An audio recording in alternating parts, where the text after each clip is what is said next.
व्हॉयजर soul भाग 11. दुसऱ्या दिवशी नाश्ता झाल्यावर सगळ्यांनी आपली लगेज बॅग हॉटेलच्या लॉबीमध्ये आणून ठेवली आणि बसमध्ये बसण्याकरता निघाली. तर बसच्या दरवाजाजवळ अमित उभाच होता. तिने त्याच्याकडे बघून एक छान स्माईल दिली आणि ती गाडीत जाऊन बसली. मी त्या मुलीला सांगतो, ती मिरर इफेक्टने तुझे छान फोटो काढून देईल. तिच्याजवळ फक्त तुझा मोबाईल द्यायचा. ते सगळे आले होते वानागिरी हिडन हिलवर, जिथे पर्यटकांना फोटोग्राफीसाठी तिथल्या काही लोकांनी आकर्षक बन्योमाला धबधबा, पुकाक माणिक धबधबा, इंस्टाग्रामसाठी योग्यबुयान तलावाच्या दृश्यांसह फोटो स्पॉट्स, अत्यंत स्विंग ॲक्टिव्हिटी आणि कॉफीच्या मळ्याच्या दृश्यांसह फ्लाइंग फॉक्स यासारख्या अनेक गोष्टी देखील प्रदान करण्यात येतात. तो तिच्याशी बोलून तिथे एका बाजूला असलेल्या बेंचवर जाऊन बसला आणि तिथून त्याच्यासोबत आलेल्या पॅसेंजरवर लक्ष ठेवू लागला. नाजला काही ते फोटो काढण्यात इंटरेस्ट नव्हता, पण त्याने तिच्यासोबत फोटो काढायला एक मुलगी पाठवल्याने तिच्याकडून त्याचं मन मोडवलं नाही. 2-4 फोटो काढून तिने त्या मुलीला थँक्यू म्हटलं आणि ती त्याच्या समोरच्या बेंचवर येऊन बसली. काय झालं, फोटो नाही काढायचे? त्याने इतरांवर लक्ष ठेवतच विचारलं.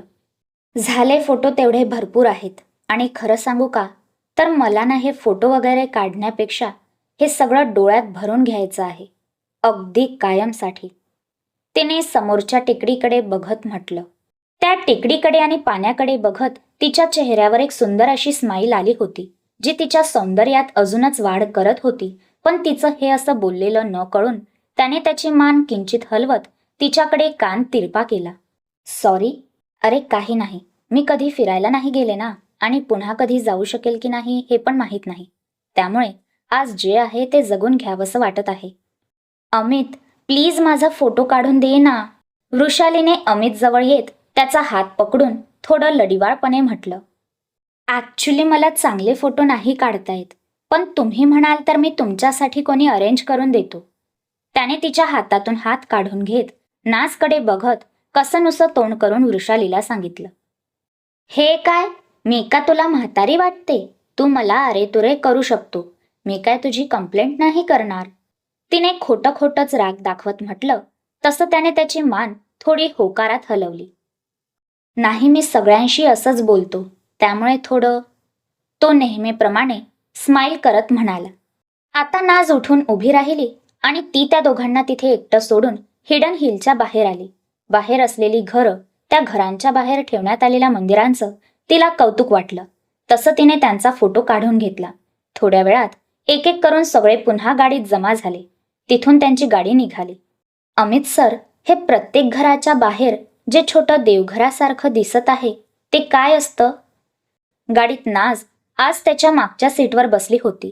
इतर प्रवासी असल्यामुळे तिने त्याला अमित सर म्हणून आवाज दिला. Tell everyone about the small temple outside that house Nana. त्याने तिला उत्तर न देता सरळ त्यांच्या लोकल गाईडला आवाज दिला. आता तिला हे थोडं वेगळं वाटलं, कारण तिच्या उभ्या आयुष्यात तिला टाळण्याची हिंमत कधी कोणी केली नव्हती आणि हा व्यक्ती तिला सरळ सरळ ॲटिट्यूड दाखवत होता. पण आपण नाज मित्तल नसून नाज त्रिवेदी आहोत, म्हणून तिने सीटला मागे टेकून घेतलं. नाना, या लोकल गाईडचे संवाद जरी इंग्लिशमध्ये असले तरी मी तुम्हा सगळ्यांसाठी ते इथे मराठीत सांगणार आहे. बाली प्रामुख्याने हिंदू धर्मावर आधारित असे आहे. बाली संस्कृती तिच्या उत्साही धार्मिक समारंभांसाठी, नृत्य आणि संगीत, विशेषतः गेमलनसारख्या गुंतागुंतीच्या कला प्रकारांसाठी, आश्चर्यकारक मंदिर वास्तुकला आणि निसर्गाबद्दल खोल आदर यासाठी प्रसिद्ध आहे. देवतांना दररोज अर्पण केले जाते. तुम्हाला हे जे प्रत्येक घराच्या बाहेर छोटे टेम्पल दिसत आहे ते देवतांना प्रसन्न करण्यासाठी मंदिरे, फुले, फळे आणि धूप यांचा समावेश असलेले दैनिक नैवेद्य, ज्याला कानांग साडी म्हणतात, ठेवले जातात. हा कानांग साडी येथील लोकांना दिवसातून 1 वेळा तरी करायचं कंपल्सरी आहे. बालीवासीय आपली हिंदू परंपरा आजही जपून ठेवत अशा प्रकारे देवाला नैवेद्य चढवतात.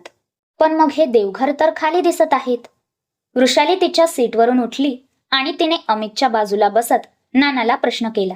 बाली, द सिटी ऑफ गॉड. बालीच्या प्रत्येक गोष्टीमध्ये देव वसला आहे. आम्ही या पूर्ण निसर्गाभोवती नतमस्तक आहोत. आमच्याकडे अप्रतिमरित्या डान्सच्या माध्यमातून रामायणाचं रोज सादरीकरण केलं जातं. आम्ही बालीला देवांची भूमी म्हणत असल्याने येथील देव आम्ही मनापासून मानतो आणि सर्वच देवांसमोर नतमस्तक होतो. म्हणूनच इथे तुम्हाला कोणत्याही मंदिरात देवाची मूर्ती दिसणार नाही. अगदी घराबाहेर ठेवलेल्या या छोट्या मंदिरांमध्ये जिथे रोज नैवेद्य चढवले जातात त्यात सुद्धा तुम्हाला देवाची मूर्ती दिसणार नाही. नानाने सांगितलं तसं काही लोकांनी टाळ्या वाजवून तिच्या बोलण्याचं स्वागत केलं. नाजला पुढच्या सीटवरून थोडं बोलण्याचा आवाज आला तसं तिचं लक्ष त्या दोघांकडे गेलं तर वृषाली मुद्दाम त्याच्या कानाकडे वाकून त्याला काहीतरी सांगत होती आणि तो सुद्धा हसून त्याची मान होकारात हलवत होता.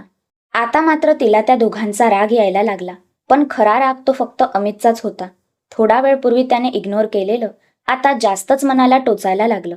तसं तिने त्या दोघांकडे दुर्लक्ष करण्याचा प्रयत्न करून तिचे डोळे मिटले आणि डोकं मागे सीटला टेकवून दिलं.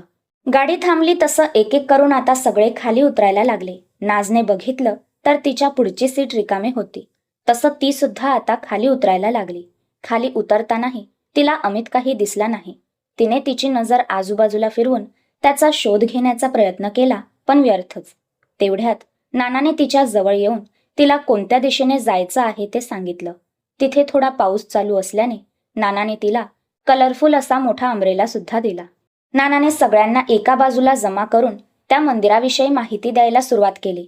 नाजला तिथे अमित दिसत नव्हता, त्यामुळे तिने तिची नजर फिरवली तर तिला गार्डनच्या एका कोपऱ्यावर खिशात हात टाकून उभा असलेला अमित आणि त्याच्या शेजारी त्याला मुद्दाम खांद्याने धक्का देत काहीतरी सांगणारी वृषाली दिसली. नाजला आता त्याचा खरोखर राग आला. का आला ते माहीत नाही, पण आला नक्की. तिने तिचं लक्ष पूर्ण नानाच्या बोलण्याकडे वळवलं. या टेम्पलमध्ये आता या वेळेला पूजा चालू आहे. जर तुमच्यापैकी कोणाला त्या पूजेत सहभागी व्हायचं असेल तर त्याकरता पारंपरिक पोशाख घालावा लागणार. तो इकडे या बाजूच्या दुकानात भाड्याने मिळतो. पारंपरिक पोशाखात महिलांसाठी केबाया ब्लाऊज आणि पुरुष आणि महिला दोघांसाठी सारोंग यांचा समावेश आहे. सारोंग म्हणजे तुमच्या भाषेत एक प्रकारची लुंगी किंवा लुंगीसारखं वस्त्र. जो कोणी आतमध्ये जाऊन पूजा करणार असेल त्याने जमिनीवर ठेवलेल्या अर्पणावर पाऊल ठेवू नका किंवा दुर्लक्ष करू नका. नानाने सांगितलं तसं ते लोक आजूबाजूला आता निघून गेले. नाच सुद्धा तिथल्या नैसर्गिक सौंदर्याचा आनंद घेऊ लागली. तिथे पर्यटकांना आकर्षित करण्यासाठी खूप छान असं तळं बांधलं गेलं होतं आणि त्या तळ्यात बोट राईड सुद्धा होत होत्या. एक पूल बांधून त्या पुलाच्या जवळ आलेल्या काही पक्ष्यांना आणि बदकांना आलेले पर्यटक त्यांच्या हाताने काही दाणे खाऊ घालू शकत होते. तसेच छोट्या कुंडात मासे ठेवले होते ज्यांना पर्यटक अन्न खाऊ घालू शकत होते. ती एकटी असल्याने गाडीतल्या काही वयस्कर मंडळींनी तिला त्यांच्यासोबत एन्जॉय करण्यास सांगितले, पण तिलाही सोलो ट्रिप काही वेगळीच अनुभवायची होती. त्यामुळे तिने सुद्धा थोडंसं बोलून तिचा रस्ता धरला. ती पूजेच्या ठिकाणी गेली नसली तरी पूर्ण टेम्पलचा परिसर फिरायला तिला बराच वेळ गेला. तिने काही फोटो सुद्धा मेमरीसाठी काढून घेतले. आता ती थोडी थकली होती, त्यामुळे तिला कॅफे दिसताच ती त्या दिशेने गेली. पण जशी ती कॅफेमध्ये एंटर झाली तसं तिला समोर दिसले ते अमित आणि Vrushali. Not again, ignore this too नाज. तिने स्वतःलाच खडसावलं आणि एका साईडला बसून घेत कॉफी ऑर्डर केली. टेम्पल बघून सगळे निघाले ते त्यांच्या मुक्कामाच्या ठिकाणी हॉटेल रॉयल कासा गणेशा. आराम केल्यावर सगळे जेवणाला जाणार होते, पण तिला जेवायचे नसल्याने तिने तिच्या व्हॉट्सअप ग्रुपवर ती येणार नाही असं कळवून दिलं. रात्र झाली तशी तिला आदल्या दिवशीच्या रात्री ते दोघेही स्ट्रीटवर कसे फिरले होते ते आठवलं आणि ते आठवून तिने थोडी तयारी केली आणि ती आज एकटीच स्ट्रीटवर फिरायला निघाली. हे वेट प्लीज स्टॉप. चालत असताना तिला मागून अमितचा आवाज आला. तिने त्याच्याकडे बघितलं आणि त्याला इग्नोर करून ती पुन्हा चालायला लागली. तसा तो भराभर पावलं टाकत तिच्यापर्यंत आला. का पळते आहेस, काय झालं तुला, त्याने विचारलं, पण तिने त्याला काही उत्तर दिलं नाही. सरळ हाताची घडी घातली आणि पावलं टाकत चालू लागली. हे यार, ही पोरगी पण ना, थांब थोडं, मी तुला काहीतरी विचारतो आहे. त्याने भराभर पाऊल टाकत तिच्यापर्यंतचं अंतर गाठलं आणि तिला एका हाताला धरून थांबवलं. काय झालं, काय प्रॉब्लेम आहे तुला, त्याने पुन्हा प्रश्न केला. तसा तिने आता एक मोठा श्वास घेतला आणि त्याला म्हणाली, मला काय प्रॉब्लेम असणार, प्रॉब्लेम तर तुलाच आहे ना, तो सुद्धा माझ्याशी. म्हणजे तुला सगळ्यांशी चांगलं बोलायचं असतं, फक्त मी एकटी सोडून. का तर मी तुझ्याशी फ्रेंडशिप केली म्हणून ना. जा, कर तुला काय करायचं ते, मी जाते माझी एकटी फिरायला. तिने त्याच्या पकडलेल्या हाताला झटका दिला आणि ती पुन्हा चालायला लागली. मी सगळ्यांशी बोललो तो प्रॉब्लेम आहे तुला की तुझ्याशी बोललो नाही तो प्रॉब्लेम आहे?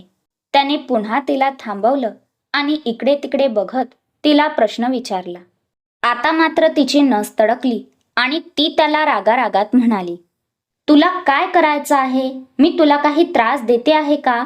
नाही ना? मग मी जाते आहे ना माझी माझी मी. आली का तुझ्याशी बोलायला? तू जा ना, बाकी सगळे तुझी वाट बघत असतील. अरे तुला झालं काय आहे? तुला राग कशाचा आलाय ते तर सांग. तू हा मला इतका ॲटिट्यूड दाखवते ना, जर मी दाखवायला लागलो तर? आता ती ओठाच्या कोपऱ्यात तिरकस हसली, कारण ती कोण हे तिलाच माहीत होतं. ओके, दाखव मग तुझा ॲटिट्यूड. तिने हाताची घडी घातली आणि त्याच्यावर नजर रोखली. तसं त्याने एका हाताने तिचा दंड धरला. काय झालं चंपा? मी दुसऱ्याशी बोललेलं आवडलं नाही तुला? त्याने सरळ तिच्या नजरेत बघत प्रश्न केला. तशी तिची धडधड वाढली. तिने त्याच्या दंड धरलेल्या हाताकडे बघितलं आणि पुन्हा त्याच्या नजरेत बघितलं. त्याच्या नजरेत काहीतरी वेगळं होतं. पण काय? बोल ना, मी दुसऱ्याशी बोललेलं आवडलं नाही तुला? त्याने तिला किंचित जवळ ओढत पुन्हा प्रश्न केला. अमित? काय अमित? काय अमित? मला माझ्या प्रश्नाचे उत्तर दे. तुला मी दुसऱ्याशी बोललेलं आवडलं नाही का? आता मात्र तिची धडधड कमालीची वाढली. त्याच्या बोलण्यात आणि त्याच्या नजरेत तिला काहीतरी वेगळंच जाणवत होतं. त्याची भीती वाटत नव्हती, पण जे काही वाटत होतं ते पहिल्यांदाच वाटत होतं. तिने एक आवंढा गिळला आणि पुन्हा एकदा त्याच्या हाताला झटका देऊन तिच्या रूमच्या दिशेने चालू लागली. क्रमशः अमित त्याच्या प्रश्नाचं उत्तर नाजकडून जाणून घेऊ शकेल का? जाणून घेण्यासाठी ही कथा ऐकत रहा. भाग आवडला असेल तर लाईक कमेंट्स करून चॅनल सबस्क्राईब करा. धन्यवाद.